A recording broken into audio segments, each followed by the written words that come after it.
അടിച്ചിറയിൽ പ്രവാസി മലയാളിയെ വീട്ടിലെ കിടപ്പുമുറിയിൽ മരിച്ച നിലയിൽ കണ്ടെത്തി. കത്തി ഉപയോഗിച്ച് കഴുത്തറുത്ത നിലയിലാണ് മൃതദേഹം കണ്ടത്.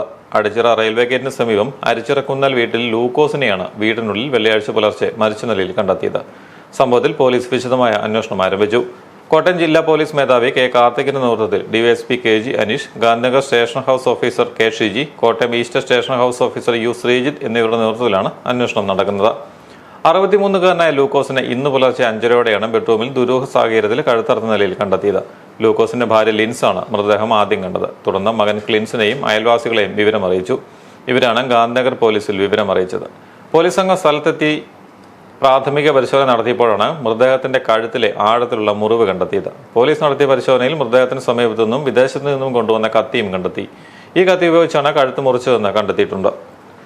കട്ടിലിൽ ചാരിക്കിടക്കുന്ന നിലയിലാണ് മൃതദേഹം ഉണ്ടായിരുന്നത്. കഴുത്തിന്റെ ഇടതുവശത്തു നിന്നും താഴേക്ക് ആഴത്തിലുള്ള മുറിവുണ്ട്. അബുദാബിയിൽ ഓയിൽ കമ്പനിയിൽ എഞ്ചിനീയറായിരുന്ന ലൂക്കോസ് കഴിഞ്ഞ മെയ്യിലാണ് ജോലി അവസാനിപ്പിച്ച് നാട്ടിലെത്തിയത്. നാളെ ഇദ്ദേഹത്തിന്റെ സഹോദരിയുടെ മകളുടെ വിവാഹ നിശ്ചയം കണ്ണൂരിൽ നടക്കാനിരിക്കെയാണ് ദുരൂഹ മരണമുണ്ടായത്. മൃതദേഹം കോട്ടയം മെഡിക്കൽ കോളേജ് ആശുപത്രി മോർച്ചറിയിലേക്ക് മാറ്റി.